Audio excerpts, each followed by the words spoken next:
Hello and welcome to Coffee Catch-Ups. Can you hear me, Colin? For those of you that are out there, Nims, I've just... But you can hear me talk, right? There you go.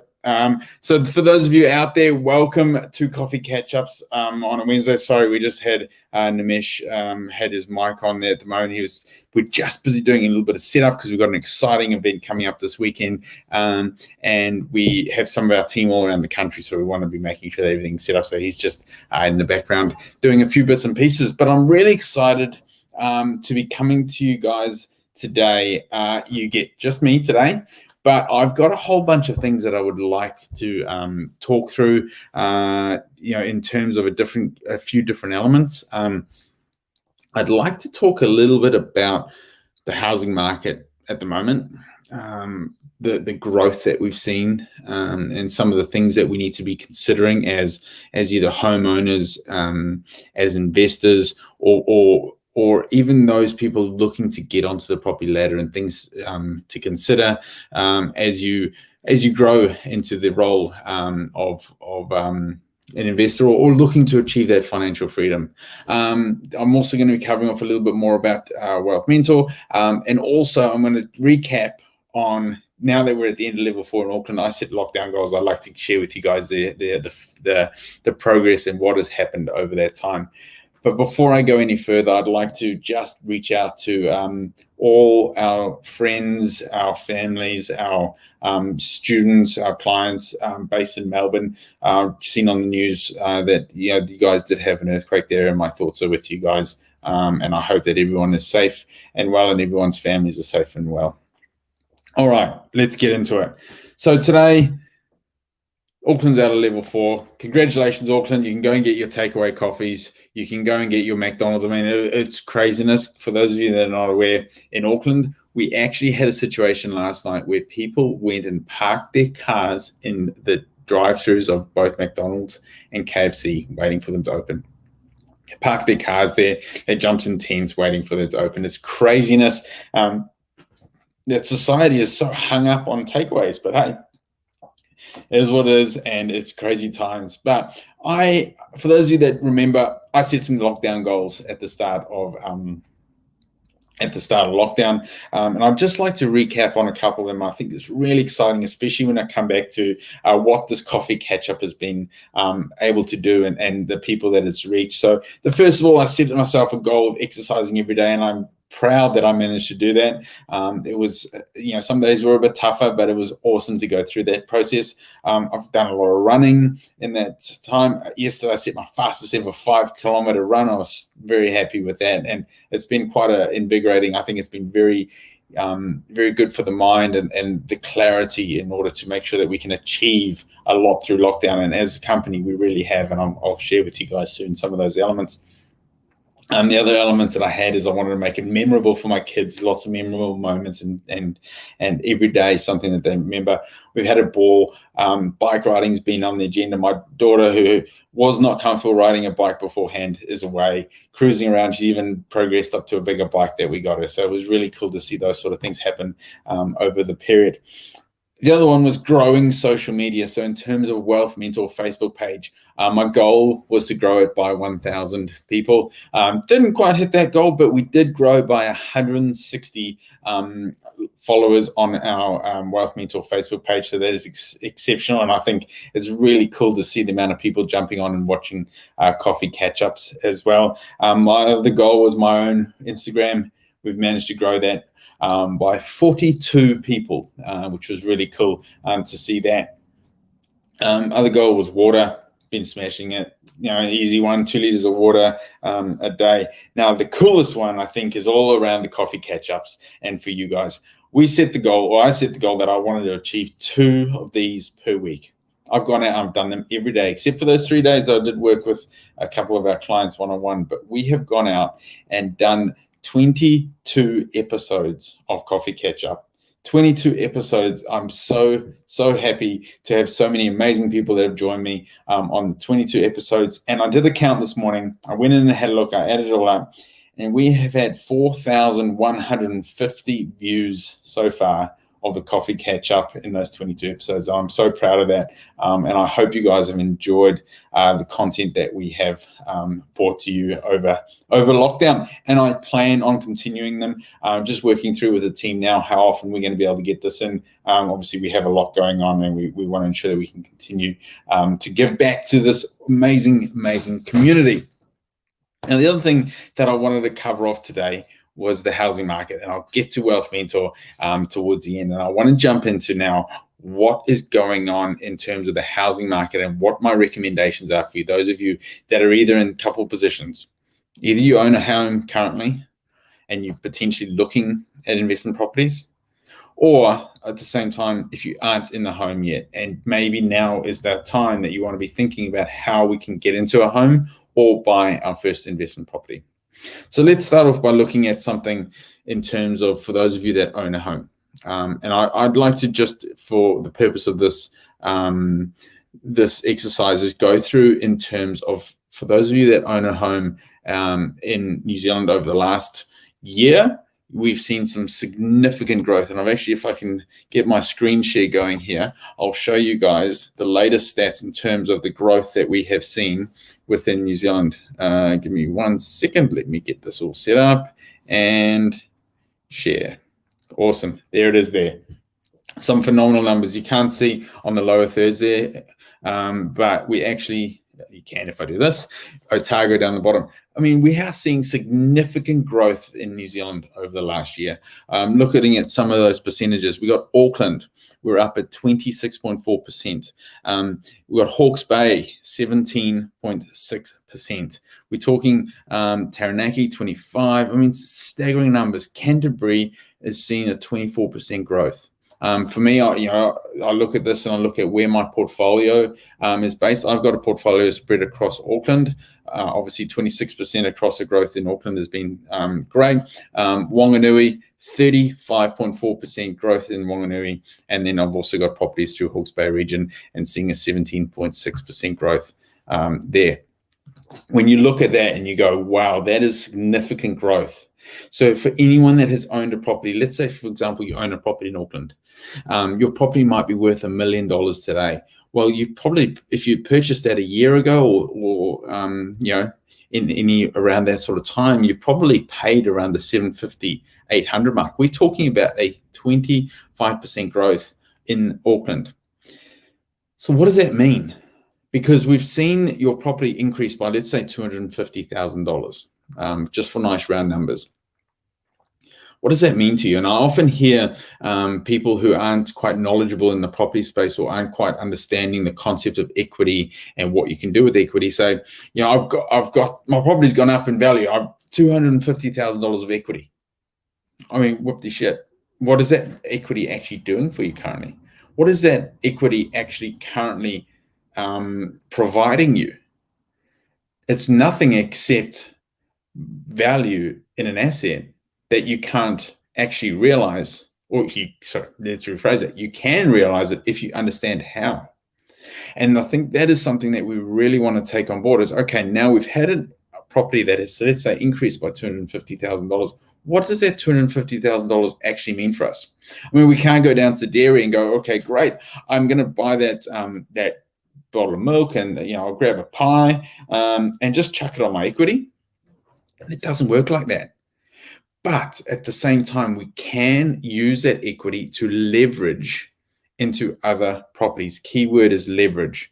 And leverage is a word that you really want to get on top of as a property investor, understanding the concept that you can take something smaller and leverage it into something larger. And by this, we mean taking equity and leveraging that into a loan. Let's run through some numbers to give you a bit more context on what I mean here. So you've got your property increased in value by $250,000. In terms of if that is your owner-occupied properties, the banks are generally willing to lend you, mainstream lenders, up to 80% value on the property that you live in. So if this property is your owner-occupied property, you are able to leverage 80% of the value of the property. So in the instance that we've got a $250,000 of equity gain, we can actually use $200,000 of that, using 80%, to go and purchase another property. Now you might go, okay, great, I've got $200,000 to go and purchase another property. What the hell is that going to buy me? Well, you don't actually have $200,000 because of the concept of leverage. Once again, the $200,000 will essentially be used as the deposit on an investment property. Now, currently, with the loan to value ratios, LVR, the banks are willing to lend you up to 60% on an investment property. So what this actually means is if you take your $200,000 as a deposit using a 60% loan to value ratio, that's going to give you the ability to get out there and purchase an investment property for $500,000. How many of you on this have been sitting there for a year? You've had a property sitting there for a year, grown in the value, and you're going, okay, well, great, I've got this equity, but what's that doing for me? Now, some people might go, okay, great, I can go and buy a property for $500,000, but there's the risk involved in that. Correct. There is risk if you go into an investment without knowledge. If you go into investing in property without the understanding as to what it is that you're looking to do or achieve with that investment. A couple of key points that I'd like to really get across, and something that Wealth Mentor is big on. If you've been to any of our recent seminars, you would have seen it. It's Wealth Mentor's top tip. Buy property as though it will never go up in value. Buy property as though it will never go up in value. So now we look at this concept and you go, okay, but Jono, you've just been talking about the fact that we've had 25% growth and that's great and we can use it. Yes, it is. But 25% of historic growth does not necessarily mean 25% of future growth. I see so many adverts on Facebook of companies going, great, buy this property. It's had 25% growth. You're going to get 25% growth and this is what it'll be worth. Bullshit. No one can predict that. That's crystal ball gazing. But if you can buy property as though it will never increase in value, what are we essentially buying? What we're buying in this instance is we're buying property that has high income generating rent from the property. So we're buying properties that are yielding higher than our average property. In turn, what this means is it provides a cash flow. Cash flow is when we take the rent less all our expenses, every single expense, including our interest on the mortgage, and we're still bringing out a cash flow at the end of the day. It's an income generating asset. Now, it's not so vital for us to make sure that we are buying a property that is increasing in value because we have the ability to buy cash flow. But then you might say, okay, but equity gain is such a key element. Correct. Equity gain is a very key element. But what we want to do is we want to control, or we want to force the appreciation on the property. We don't want to rely on growth. Growth is a great byproduct of investing in property. Imagine if we can buy property where you know that by either purchase price below market value or by adding value in some form. And for those of you who caught the last summit, I came up with 10 different ways that you could add value to a property. If you're able to add value to your property, you are creating the equity in the property. You're creating the equity that gives you the ability to once again do exactly what I've just showed you by leveraging that equity into another property. And this is the simple key element that you need to understand in terms of understanding how to build a property portfolio. This is the element that gives the ability for educated investors to be able to build a portfolio of multiple properties in 1 year, not waiting 5 years for the values to go up to then go out and buy again. In terms of the market indicators, these are often things that we can look at in terms of potentially what may happen in terms of growth. But again, it is crystal ball gazing. We are anticipating that we're probably going to get a lot more growth still in property. Again, crystal ball gazing. But when you look at the fundamentals on the fact that we've got a huge shortage of property, there is going to be the situation, simple supply and demand, that we potentially will see some more growth in properties. For those of you that are going out there and buying properties, please don't buy on potential growth. Buy on current situation. Buy on what the property can do for you in the future. Really consider as well what the value is in land. When you look at it in terms of the current properties that are potentially coming to market, a lot of people are looking at the off the plan properties. You're buying properties on small sections, you're not going to get the realized value from the land in the future. We're also probably going to see a little bit of an oversupply on some of these, these 100 square meters on small sections, 200 square meter townhouses, because that is kind of what has been really pushed out there by many of the developers. But imagine if you can be buying for the same value, bigger lots. We're talking 5, 6, 7, 800 square meter sections, even bigger. That gives you future development potential. Some real considerations there when you get out there and look at your properties for creating the value for future development potential on your properties. Now, at the same time, what I'd like to look at is for those of you that are not yet in the market or have not purchased either a home or an investment property, I think there's one word that you really want to consider in those situations, and that is creative. The word is creative. You need to think outside the box. You need to think creatively in order to create yield, to create equity. Now, you might go, well, I'm creative. I can draw a nice, beautiful picture. The creativeness needs to come from an understanding of ways to drive either more demand for the property, drive the value up by adding value in some form, being able to ensure using different ways of negotiation clauses to ensure that you are getting the best value in terms of your purchase price, but also then looking at the development potential. With current taxes that have been brought in through the Labor government recently in terms of property, maybe looking at even buying existing, adding a new dwelling on the back, and suddenly we have the opportunity to be smart in terms of where we allocate some of our debts, because that there is going to be tax efficiency.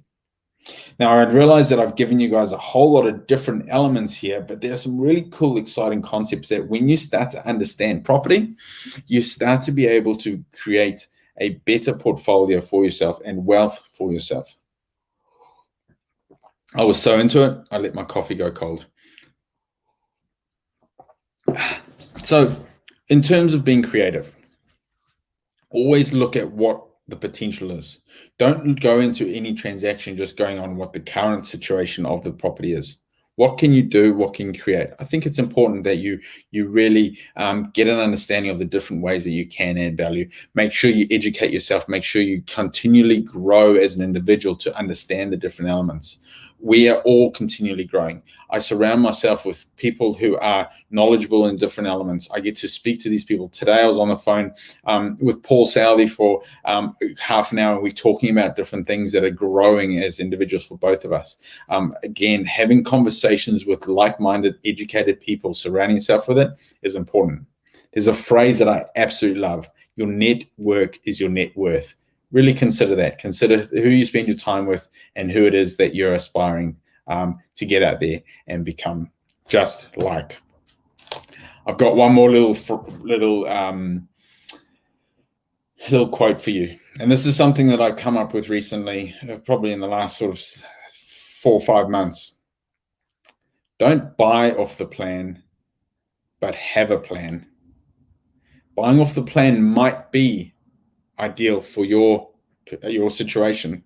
It might be ideal for the portfolio and where you're at, but go into it with a plan in place as to how you are going to get into the next property, how you're going to grow your portfolio.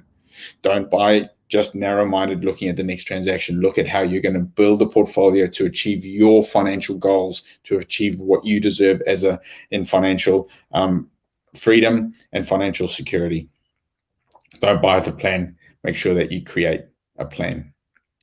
Before I finish up today, I'd like to share with you guys something which I'm very proud of. For those of you who are not aware, I recently bought or took over the whole ownership of Wealth Mentor. It's been a really cool journey, and part of that has been reinventing Wealth Mentor. So we've worked on a mission statement and a vision. I'd just like to share those with you guys now. I'd like to start off with the mission statement. We believe we have an opportunity to change people's perception of wealth and make it accessible for all, because people deserve more time to do what they deserve through financial freedom. Our bespoke mentoring is the best in the business, and we tailor-made it to our clients' personal circumstances. The education we provide increases people's financial literacy and in turn changes people's lives and the creation of intergenerational wealth. Absolutely love that. And you would notice when I've spent time with clients that have come on the coffee catch up, intergenerational wealth is important. That there gives the ability for your kids and your kids' kids to have the security and the financial security that they deserve. I'm going to share one more thing with you, and that is the mission. If I can, give me 1 second.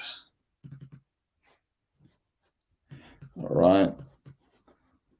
Head of IT is having a couple of technical issues. There we go. I've got it. Here we go.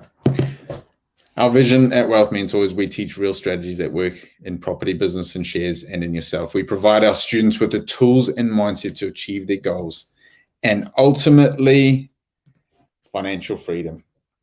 It's been absolutely fun today to jump in there and to be able to share with you some of these insights. I hope you guys got a lot out of today. If you want to know more or you have any questions in terms of equity and using that money and how you can actually then grow your portfolios, or even if you want to talk over a plan, make sure that you reach out to us.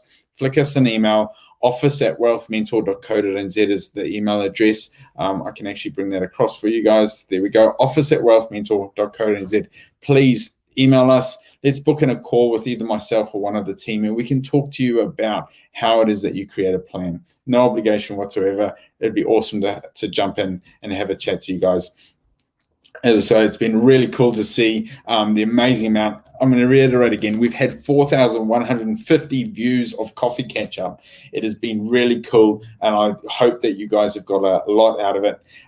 Make sure you have an awesome day. I've got a great guest on tomorrow. Someone a little bit exciting. He's a Wealth Mentor client as well as that. He was a little bit of a reality TV star himself. A lot more of a star than I was. So make sure you tune in tomorrow, 12:30, either on Wealth Mentor Facebook page or on our YouTube channel. Guys, have a fantastic day. And most importantly, make sure that you stay awesome. See you later.